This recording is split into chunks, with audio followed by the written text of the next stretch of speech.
stars explode in the quiet night. The first days after the ring dive were a trial of patience. Aris moved through a routine of repairs and monitoring with the grim determination of a surgeon in post-op. The Sky Dancer was a wreck, its systems scorched and its hull pitted. The horizon's whisper became his entire world, its sterile, recycled air a stark contrast to the vibrant, storm-racked world outside. He spent hours on the comms with Whisper, reviewing the same data streams, searching for any flicker of change. Atmospheric turbulence has decreased by 12%, he noted on the third day, his voice flat with exhaustion. He was staring at the holotank, where the chaotic swirl of storm fronts was slowly, imperceptibly, beginning to soften at the edges. Confirmed, the rate of instability has plateaued. It is no longer increasing. This is a significant development. It was a positive sign, but it felt abstract. What Aris needed was to see it, to feel it. He needed a sign from the whales themselves. On the fifth day, he got one. He was outside, taking atmospheric samples manually, when a familiar pod drifted into view. It was the same struggling pod he had first witnessed, the one that had lost a member. They were still moving slowly, their bioluminescence dim, but as he watched, one of the larger whales, the one that had listed so badly, executed a slow, deliberate roll. It wasn't the erratic, sickly motion from before. It was a controlled movement, a testing of its own body. As it righted itself, a burst of soft blue light flared across its flank, holding steady for a few seconds before fading. Aris's breath caught. It was the first non-distressed, intentional bioluminescent display he'd seen from a sick whale since his arrival. Whisper, did you see that? Affirmative, Pod Gamma 6. Neuromuscular coordination has improved by 8.3% since yesterday's observation.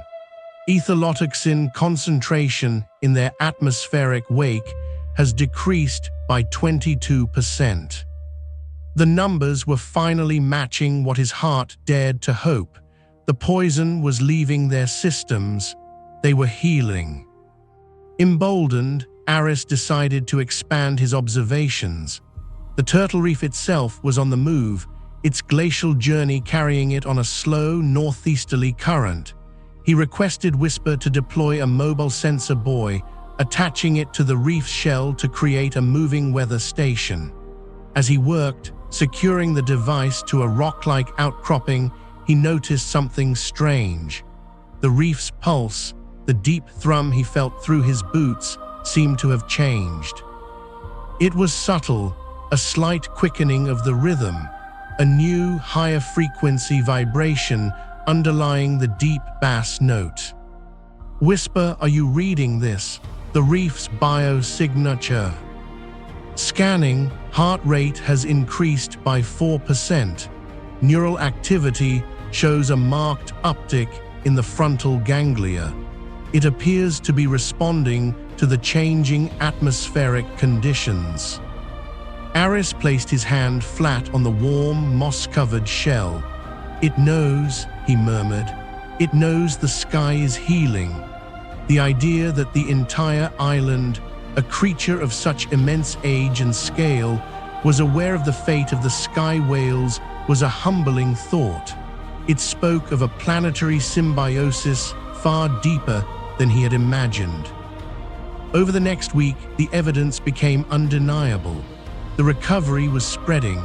Maury pods were seen performing their majestic, synchronized glides. The sharp, fragmented distress calls became rarer, replaced by the longer, more complex notes of communication, and he dared to think convalescence. The storms, while still powerful, lost their vicious, unpredictable edge. The downdrafts that had slammed into the whales became less frequent. the squalls more organized and less violent.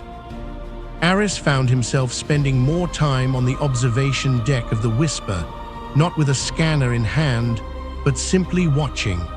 He saw a pod ride the thermals at the ring interface, their bodies gliding effortlessly through the boundary between world and space. He saw them feed, their enormous mouths opening to siphon vast quantities of atmospheric plankton, now slowly purging itself of the toxin. He even witnessed a moment of what could only be play: two younger whales, their bioluminescence flaring in bright, rapid patterns, chasing each other through a canyon of cumulus clouds. The data was clear. The sky whales were resuming their role as the planet's regulatory organs. Their processed hydrogen, released in vast, warm exhalations, was smoothing out the thermal gradients. Their sheer mass and movement were helping to redistribute atmospheric pressure. Aethelgard was taking a deep, steadying breath. One evening, as the light from Oceanus's rings cast long, violet shadows across the turtle reef, Aris sat on a rock near the water's edge. The ocean here, on the edge of the living island, was calm, reflecting the kaleidoscope of the sky. The air was still, carrying only the sound of lapping waves and the distant, harmonious calls of a healthy pod. He felt a profound sense of peace, deeper than any he had known since his arrival. It was the peace of a problem solved, a balance restored. He had been an interventionist, a doctor who had performed radical surgery on a celestial scale, and it had worked. A new sound began to build, so low it was felt more than heard. It was the turtle reef, a deep, resonant groan that vibrated up through the rock and into Aris's very bones. It wasn't a sound of distress. It was a sound of monumental movement. Whisper, what's happening? The Colonian reform is altering its course. It is engaging in a deeper stroke with its flippers, increasing its speed by approximately 300%. It is heading towards the planet's equatorial region. Aris stood up, looking out at the horizon. The reef was definitely moving faster, its wake creating a larger, more defined wave. It was purposeful. Why is it migrating, responding to a food source? Unknown. However, its current trajectory intersects with the primary migratory path of the largest recorded sky whale pod, designated Pod Alpha Prime. Aris's eyes widened. The island and the giants of the sky were on a converging course. The reef's heightened pulse, its change in direction, it wasn't just aware of the recovery, it was participating in it. It was heading towards a rendezvous. He looked up at the ring-lit sky, now clear of toxic green and filled with the gentle, healthy glow of the whales.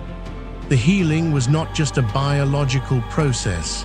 It was a communal one, a symphony conducted on a planetary scale, and every creature, from the smallest plankton to the largest reef, seemed to have a part to play. The crisis was over, but the mystery, it seemed, was only deepening. Aris Thorne, the exobiologist, had saved the patient. Now he had a front-row seat to witness its convalescence, and it promised to be more wondrous than he could have ever imagined. The true song of Aethelgard was about to begin.